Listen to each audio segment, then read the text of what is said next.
Hello, नमस्कार साथियों। स्वागत है आप सभी का एसकेसी क्लासेज यूट्यूब चैनल में। आज 2 दिन से क्लास अपलोड नहीं हो पाई थी, तो आज आपके सामने एक पुराने क्वेश्चंस पेपर से और कुछ जो क्वेश्चंस बनने लायक है, मोस्ट एंड इम्पोर्टेंट टॉपिक से ही क्वेश्चंस उठा के लेके आए हूँ, जो आपकी एक बहुत अच्छी प्रैक्टिस हो जाएगी इन क्वेश्चनों को देखने के बाद। तो आप क्या है कि इन सबको देखते जाना, लास्ट में कमेंट्स करके ज़रूर बताना कि आपके कितने क्वेश्चन जो है सही हो रहे हैं। ठीक है दोस्तों, तो क्लास को शुरू करने से पहले एक बार क्लास को लाइक कर दीजिएगा और अपने सभी दोस्तों को शेयर कर दीजिए। ये क्लास बहुत ही इम्पोर्टेंट होने वाली है। इसमें सिर्फ वही टॉपिक हैं जो आपके एग्जाम्स के अंतर्गत पूछे जाते हैं। ठीक है, देखिएगा पहला क्वेश्चन की ओर चलते हैं। एक बार क्लास को लाइक और शेयर जरूर कीजिएगा दोस्तों। ठीक है, और आप यदि नए हो तो हमारे चैनल को एक बार सब्सक्राइब जरूर कीजिए, ताकि आने वाली क्लास का नोटिफिकेशन आपको जल्दी से मिल जाए। पहला क्वेश्चन देखिए कि विकास का कौन सा सिद्धांत इस बात पर आधारित था कि बच्चे दूसरों के व्यवहार को देखकर उनकी नकल करके सीखते हैं। क्या कह रहा है कि बच्चे जो है दूसरों के व्यवहार को देखकर, तो दूसरों के व्यवहार को देख करके सीखना कौन से सिद्धांत के अंतर्गत बताया है? आप सबको पता है, अल्बर्ट बांडुरा ने अपने सामाजिक अधिगम का जो सिद्धांत है उसके अंतर्गत बताया है कि व्यक्ति और बच्चा जो है दूसरे के व्यवहार को देख करके उनकी नकल करके सीखता है। ये बताया था अल्बर्ट बांडुरा, सामाजिक अधिगम सिद्धांत। मोस्ट एंड इम्पोर्टेंट सिद्धांत है, ध्यान से देखिएगा इसको। इसमें अच्छे से एक क्वेश्चन आपके पूछा ही जाएगा यहाँ से। ठीक है ना, इस टॉपिक से एक क्वेश्चन पूछा जाएगा। ठीक है, बात करते हैं नेक्स्ट क्वेश्चन पे चलते हैं। अगला क्वेश्चन देखिए, अनुभूति बच्चे और वातावरण के बीच अंतः क्रिया की निरंतर प्रक्रिया के माध्यम से विकसित होती है, यह किस सिद्धांत में प्रतिबिंबित होता है? अनुभूति बच्चे और वातावरण के बीच अंतः क्रिया।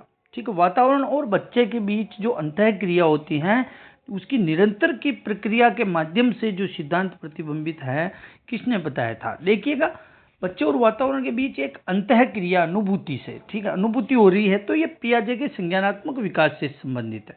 कैसे है? पियाजे का संज्ञानात्मक विकास सिद्धांत जो मेन मोस्ट एंड उसकी परिभाषा है ये। तो यहाँ राइट आंसर आपके 2 नंबर ऑप्शन, पियाजे का संज्ञानात्मक। और जीन पियाजे को अच्छे से देख लेना, आखिरी समय में आप वहां से एक भी क्वेश्चन आपका गलत नहीं होना चाहिए। 1 या 2 क्वेश्चन भी पूछे जा सकते हैं एग्जाम्स के अंतर्गत। ठीक है, चलिएगा नेक्स्ट क्वेश्चन देखिए। अगला क्वेश्चन निर्मितवाद उपागम और निर्मितवादी सिद्धांत से क्वेश्चन आता है के संबंध में कौन सा कथन गलत है? ठीक है, तो निर्मितवादियों के संबंध में कौन सा कथन गलत? इस क्वेश्चन के माध्यम से, ये देखिए फर्स्ट ग्रेड में भी आया हुआ है क्वेश्चन, तो इस क्वेश्चन के माध्यम से आपका निर्मितवाद पूरा ही कंप्लीट हो जाएगा। ठीक है, देखिए अधिगम एक सक्रिय प्रक्रिया है, बिल्कुल निर्मितवादियों ने अधिगम को एक सक्रिय प्रक्रिया माना है। अधिगम विश्व का वैयक्तिक विवेचन है, बिल्कुल वैयक्तिक विवेचन इसको माना गया है। शिक्षक विद्यार्थियों को सूचना प्रसारित नहीं करता है। सूचना प्रसारण निर्मितवाद में एज ए फैसिलिटेटर होता है, टीचर एज ए फैसिलिटेटर, सुविधादायक होता है। वो क्या है कि सूचनाएं प्रसारित नहीं करता है। यहाँ देखिएगा चौथा, शिक्षक विद्यार्थियों द्वारा स्वयं के ज्ञान के निर्माण में सहायता जरूर करते हैं। तो यहाँ गलत जो हो जाएगा 3 नंबर ऑप्शन यहाँ पे गलत आंसर हो जाएगा। ठीक है, चलिएगा अगले क्वेश्चन को देखते हैं। बहुत ही शानदार क्वेश्चन है सारे के सारे। अगला क्वेश्चन देखिए आप लोग, इतना अच्छा क्वेश्चन है। रचनात्मकता, ठीक है, क्रिएटिविटी की बात हो रही है, चिंतन के कौन से प्रकार से संबंधित है? अब कौन सा चिंतन होता है? सीधी सी बात यही है कि रचनात्मक बालकों के अंतर्गत कौन सा चिंतित होता है, यानी कि सृजनात्मक बालकों की बात हो रही है, क्रिएटिविटी की बात हो रही है। तो अत्यधिक चिंतन, अधिचिंतन, विमर्शी चिंतन और अपसारी चिंतन। यहाँ यदि चिंतन की बात करें, सृजनात्मक बालकों के अंतर्गत रचनात्मकता पाई जाती है, और रचनात्मकता का सीधा संबंध जो होता है वो अपसारी चिंतन से होता है। किससे होता है? अपसारी चिंतन से होता है। यहाँ ऑप्शन नंबर 4 आपके राइट आंसर रहेगा। ठीक है दोस्तों, फिर बात करते हैं अपन नेक्स्ट क्वेश्चन की। अगला क्वेश्चन देखिए, ये भी बहुत शानदार क्वेश्चन है। इस क्वेश्चन को देखिएगा, एक आंतरिक मानसिक दशा जो किसी व्यवहार को आरंभ करने और बनाए रखने के लिए प्रवृत्त करती है। एक आंतरिक मानसिक दशा है जो व्यवहार को आरंभ करने को और आगे व्यवहार को अपने को बनाए रखना है। ये चीज जो है क्या कहलाती है? ये एक परिभाषा है। तो ये परिभाषा आपके मोटिवेशंस कहलाती है, अभिप्रेरणा कहलाता है। ठीक है, अभिप्रेरणा की परिभाषाएं आप देख के जाना, 4-5 जो मोस्ट इंपॉर्टेंट परिभाषाएं हैं, वहां से आपके क्वेश्चंस जो हैं 100% एक क्वेश्चंस आपके वहां से पूछा जाता है। ये चीज मोटिवेशन अच्छे से देख लेना, मोटिवेशन से भी आपका, देखिए मैं वही क्वेश्चंस लेके आया हूं जहां से आपके आने वाले टॉपिक्स जो हैं वहां से ही क्वेश्चंस पुट अप होंगे। ठीक है, अगला क्वेश्चंस देखिएगा, बहुत ही अच्छा क्वेश्चन है। ठीक है, व्यक्तित्व के प्रकार पे है जुंग, और जुंग को और भी युंग भी बोला जाता है, कई जगह युंग भी कहा जाता है। तो ध्यान रखिएगा कि जुंग के अनुसार या युंग के अनुसार व्यक्तित्व के कितने प्रकार हैं। देखिए मैं स्पष्ट कर देता हूं कि व्यक्तित्व के इसने प्रकार तो 2 ही बताए थे। कितने बताए थे? 2, अंतर्मुखी और बहिर्मुखी। लेकिन एक और प्रकार इसने बाद में जोड़ा था, उभयमुखी। कितना जोड़ा था? उभयमुखी। इसे जहां तक मुझे लगता है इस जुंग में से यदि क्वेश्चंस पूछेंगे ना, तो प्रकार पे पूछेंगे तो उसके दोनों प्रकार या तीनों प्रकारों का नाम देके ही पूछेंगे। ठीक है, तो यहाँ पे देखिए जैसे 2-2 प्रकार सब में नाम दिया हुआ है। ठीक है, तो यहाँ क्या है कि अगर 3 ऑप्शन इसको देना था, तीनों का नाम दे देता ऑप्शंस में। ठीक है, तो वो 1, 2, 3 सभी ऑप्शंस अलग अलग दे देता और 3-3 नाम उसके अंतर्गत दे देता जुंग के अनुसार। ठीक है, तो जुंग ने 2 प्रकार, मोस्टली 2 प्रकार ही बताए थे, लेकिन उभयमुखी भी इसने जोड़ दिया था आखिरी में। तो यहाँ अंतर्मुखी और बहिर्मुखी दोनों प्रकार जो है जुंग के हो जाएंगे। ठीक है, यहाँ राइट आंसर आपके 1 नंबर ऑप्शन क्लियर हो जाएगा। युंग के प्रकार अच्छे से देख लेना और मनोविश्लेषणवादी फ्राइड को आप अच्छे से देख लेना। ठीक है, इन दोनों के प्रकार पे, इन दोनों के ऊपर बहुत क्वेश्चंस बनते हैं। अगला क्वेश्चन देखिएगा, एक संतुलित व्यक्तित्व वह है जिसमें, काफी बार बता चुका हूं, संतुलित व्यक्ति कौन होता है? इदम और परम अहम के बीच संतुलन स्थापित किया जाता है, इदम और अहम के बीच संतुलन स्थापित किया जाता है, या फिर अहम और परम अहम के बीच संतुलन स्थापित किया जाता है, या मजबूत अहम को बनाया जाता है। देखिएगा कितनी बार कहा मैंने कि मानव का जो प्रतीक है वो अहम है। अहम जो है वास्तविकता का प्रतीक है। ठीक है, अहम, और जितना मजबूत अहम होगा ना व्यक्ति उतना ही संतुलित होगा। ठीक है, जितना मजबूत अहम होगा उतना ही व्यक्ति जो है संतुलित रहेगा। तो यहाँ राइट आंसर जो आपके होगा 4 नंबर ऑप्शन, यानी मजबूत जो है अहम को बनाया जाएगा, तब जो व्यक्ति है कि एक संतुलित बना रहेगा। ठीक है, नेक्स्ट क्वेश्चन की बात करते हैं। अगला क्वेश्चन देखिएगा, थेमेटिक एपरसेप्शन परीक्षण TAT की बात हो रही है, TAT की बात हो रही है। तो TAT जो है ये किसका उदाहरण है? वस्तुनिष्ठ परीक्षण, प्रक्षेपी परीक्षण, मापनी और अप्रक्षेपी परीक्षण। काफी बार कह चुका हूं मैं प्रक्षेपी और अप्रक्षेपी, और ज्यादा मोस्टली आप प्रक्षेपी विधियों को देखिएगा। 8 से 10 विधियां हैं, उनके नाम अच्छे से कंठस्थ कर लेना। आप आपसे एक क्वेश्चन 100% पूछा जाएगा, निम्न में से कौन सी प्रक्षेपी विधि है, कौन सी अप्रक्षेपी, या फिर विधि का नाम देके पूछा जा सकता है ये किस प्रकार की विधि है। तो यहाँ से 100% एक क्वेश्चन पूछा जाएगा, इसलिए मैंने ये टॉपिक उठाया। ठीक है, तो यहाँ TAT जो है, ठीक है, वो एक प्रक्षेपी परीक्षण है। कौन सा है? प्रक्षेपी परीक्षण है। यहाँ राइट आंसर आपके 2 नंबर ऑप्शन क्लियर हो जाएगा। ठीक है, अगले क्वेश्चन की बात करते हैं कि देखिएगा वापस नेक्स्ट क्वेश्चन, निम्न में से कौन सी व्यक्तित्व मापन की प्रक्षेपी विधि है? प्रक्षेपी की बात हो रही है वापस। ठीक है, तो निर्धारण, मापनी, अवलोकन, साक्षात्कार, कथानक, संप्रत्यक्षण, परीक्षण। सेम एज क्वेश्चन जो ऊपर था वैसा का वैसे ही है। तो यहाँ राइट आंसर आपके हो जाएगा 4 नंबर ऑप्शन। ठीक है, कथानक, संप्रत्यक्षण, परीक्षण। ठीक है, मैंने और बता रहा हूँ कि प्रक्षेपी विधियां आप अच्छे से देख लेना। ठीक है, और आपके अप्रक्षेपी विधियों की बात आए उसमें आप एक चीज ध्यान रखना, केस स्टडी, साक्षात्कार और खुला और बंद प्रश्नावली अच्छे से देखना आपको। यहाँ से जो आपके क्वेश्चंस पूछे ही जाएंगे। ठीक है, अगले क्वेश्चंस की बात करें, देखिएगा नेक्स्ट क्वेश्चन क्या कह रहा है, निम्नलिखित में से कौन सी व्यक्तित्व आकलन की प्रक्षेपी तकनीक नहीं है पूछ रहा है। ध्यान रखना, शब्द साहचर्य परीक्षण, वाक्य पूर्ति परीक्षण, मिनीसोटा बहुस्तरीय व्यक्तित्व अनुसूची और बालक अंतर्बोध परीक्षण। अब जब आपको प्रक्षेपी तकनीकियां याद हो जाएगी तो आप याद कर लोगे। मैंने कहा ना प्रक्षेपी विधियों को तो अच्छे से देख लेना, क्वेश्चन प्रक्षेपी विधियों पे ही पूछा जाता है, अप्रक्षेपी पे बहुत कम पूछे जाते हैं। ठीक है, और प्रक्षेपी विधियों में भी 99% चांसेस में पूछा जाता है कि इनमें से कौन सी प्रक्षेपी विधि है, इनमें से कौन सी अप्रक्षेपी विधि है, या प्रक्षेपी विधि नहीं है, अप्रक्षेपी विधि नहीं है।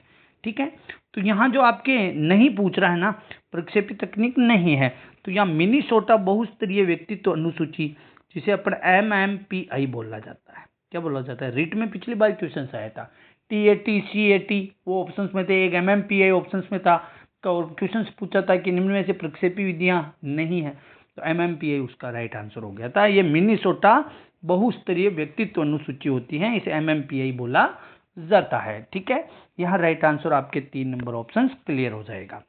अगला क्वेश्चन देखिएगा, हार्वर्ड गार्डनर पे 100% क्वेश्चन आना है, एक नहीं 2 क्वेश्चन पूछे जा सकते हैं।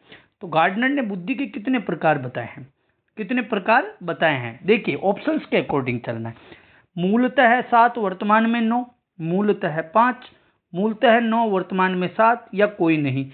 देखिए मूलतः शुरुआत में जो हार्वर्ड गार्डनर ने प्रकार बताए थे वो 7 प्रकार बताए। ठीक है, उसके बाद में उसने 2 बार उसके अंतर्गत हेर फेर किया था, और बाद में एक दोनों बार एक बुद्धि और उसके अंतर्गत ऐड करी थी, और अभी वर्तमान में जो है इसकी 9 बुद्धि के प्रकार हैं। और यहाँ जो राइट आंसर रहेगा आपके मूलतः 7 है और वर्तमान में 9 है। राइट आंसर 1 नंबर ऑप्शन आपके क्लियर आंसर रहेगा। ठीक है दोस्तों, फिर बात करें हैं नेक्स्ट क्वेश्चन की। अगला क्वेश्चन देखिए, कहा था मैंने बुद्धि लब्धि ज्ञात करने का सूत्र आपको बताया था, MA/CA गुणा 100, यही था। इस सूत्र को आपको याद रखना है। एक बालक जिसकी मानसिक आयु 12 वर्ष है, ठीक है, और कालानुक्रमिक आयु 10 वर्ष है, उसकी बुद्धि लब्धि क्या होगी? देखिए मानसिक आयु कितनी है? 12, MA/CA तो 12, CA कितनी है? 10, ये 10 गुणा 100 कर देंगे। ठीक है, 1 0 से 1 0 काट दिया, 12 को 10 से गुणा किया तो 120 आपके उत्तर निकल के आ जाएंगे। सी ऑप्शन यहाँ आपके राइट आंसर हो जाएगा। ठीक है, एक बालक की मानसिक आयु ऊपर रखी जाएगी, ठीक है, वास्तविक आयु नीचे डिवाइडेड में रखेंगे और गुणा 100 कर देंगे, और इसका जो आपके सोल्व करोगे जो भी आंसर आएंगे वो हो जाएगी आपकी बुद्धि लब्धि। ठीक है, उसे IQ बोला जाता है। नेक्स्ट क्वेश्चन देखिए, एक शिक्षक द्वारा प्रतिभाशाली बालकों के उत्थान हेतु कौन सा प्रयास किया जाएगा? प्रतिभाशाली बालकों की बात हो रही है, प्रतिभाशाली सृजनशील बालकों को अच्छे से देख लेना, यहाँ से 2 क्वेश्चंस पूछे जाने वाले हैं। ठीक है, आज इस क्लास में आप सबको पता चल जाएगा कि कहाँ से कितने क्वेश्चंस पूछे जा रहे हैं। ठीक है, पढ़ाने की धीमी गति, देखिए प्रतिभाशाली बालकों को धीमी गति की भी आवश्यकता नहीं होती है, फास्ट गति चाहिए उनको। विशिष्ट कक्षाएं और प्रोत्साहन तो मिलना चाहिए, विशिष्ट कक्षाएं भी मिलनी चाहिए। ठीक है, उसके अलावा उन्हें दंडित नहीं करना चाहिए। ध्यान नहीं देना ऑटोमेटेड गलत है, तो यहाँ राइट आंसर हो जाएगा 2 नंबर ऑप्शन आपके क्लियर आंसर। विशिष्ट कक्षाएं और उनको प्रोत्साहन दिया जाना चाहिए, यहाँ राइट आंसर 2 नंबर ऑप्शन। फिर बढ़ते हैं अगले क्वेश्चन पे। नेक्स्ट क्वेश्चन देखिएगा, निम्न में से कौन सा कृत्य औपचारिक के अंतर्गत आता है? कौन सा काम ऐसा है जो औपचारिक के अंतर्गत आता है? देखिएगा, जुआ खेलना, दिवा स्वप्न देखना। अब दिवा स्वप्न देखना गलत नहीं है, दिवा स्वप्न सही है। कक्षा में नींद निकालना, अब बोरिंग होता है तो बच्चा नींद निकालेगा।